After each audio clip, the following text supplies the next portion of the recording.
It might not be possible to fake one of America's favorite cookies, but Becky Low is bringing to the table a great do-it-yourself recipe for homemade fig Newtons, and this is a true story. In fact, you witnessed it, so you can attest to this. I round the corner of the studio today. I'm accosted by like 5 people saying, "These cookies are amazing." Yay! Tiffany, Emily, everyone's just raving about the homemade version of this staple.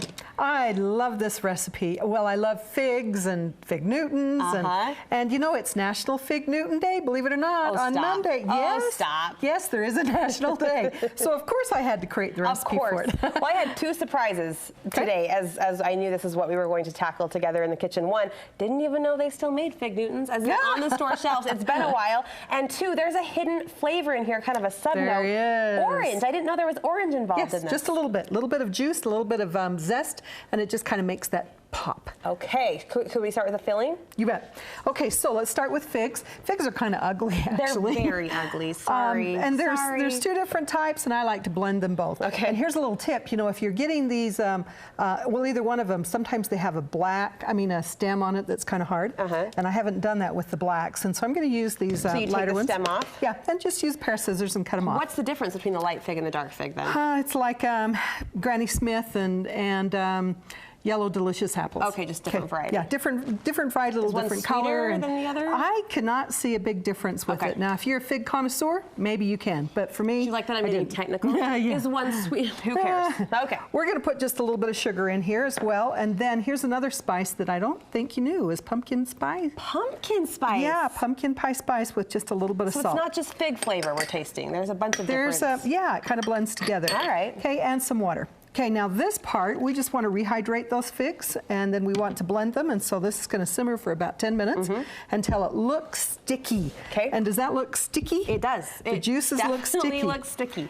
Now's when you actually put in the orange juice. Okay. Okay, and the orange zest.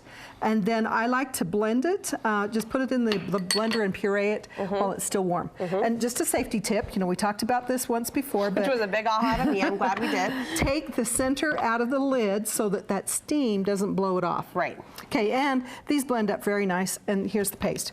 Okay, so, and actually, here's the difference, and I don't know if you can see it. One of them is a golden, and one of them is the black fig. This one's lighter, and this is the darker fig? Okay.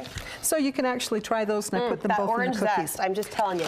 I'm also putting them in a Ziploc bag, and this is where we're actually going to pipe that filling out onto our cookie dough. Smart. Okay, so I have a bag for you, bag for me. Thank you.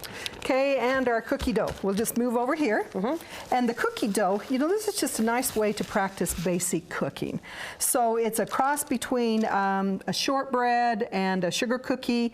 I've rolled it out and then cut it into strips, and here's a little tip. Did you just turn a treat into homework? She snuck it in there. Always teaching. Always teaching that, Becky Low. Okay, it's about 3.5 inches wide, and so I actually cut a piece of paper and put it down there, and then using just a butter knife cut it, which I've already done this. So they're even, Steven. Yeah, and I'm going to actually take off those edges just because it makes it a little bit Is there neater. Orange in the dough too? Oh, I did put just a touch in the dough. I can see it. Just a little bit, yep. Okay, now take your bag. Yes. And you want to take just about a 1/2 inch, you know, just kind of squeeze that corner. Yep, just about a 1/2 inch off the corner of it. Hold on. Okay. Chip mine too. Yep.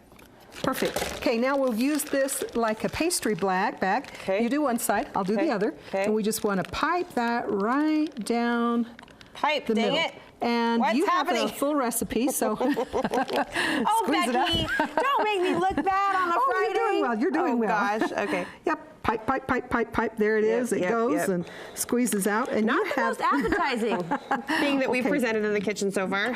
We'll not talk about that. Yeah, sorry, moving on. Okay, it's fig paste. Yeah. Okay, now what we want to do is just take these edges and fold them in. Okay. Okay, oh, and you know, it's nice to refrigerate those, and we've had it out here on the warm set, so it's just a touch warm, but that's okay. Okay. You know, so if you need to, stick that back in the fridge. Now, once you fold it, and you're not spiraling it, you're just folding it up. It doesn't have to be seamed. Oh. Flip that over. Okay. There you go. Yeah. Okay, now what I like to do is I'm going to flip mine over too, and then we'll finish our other one. And then I use just like a cutting board or something, put it on the top, gently press it down, Just there's say your squash shape. it. Squash it. Squash it. Squash it. Bake for about 15 to 18 minutes. Before you cut? Yeah, and then you cut those up, and you have it, and so while it's still warm, you cut it up. Look at this beautiful stack of cookies. They just go perfect with that. Now, you know there's a skeptic out there saying, why would I make them instead of buy them? What would you say? Well, anytime you have a fun recipe, it's a great time to practice. You know, you have control over it.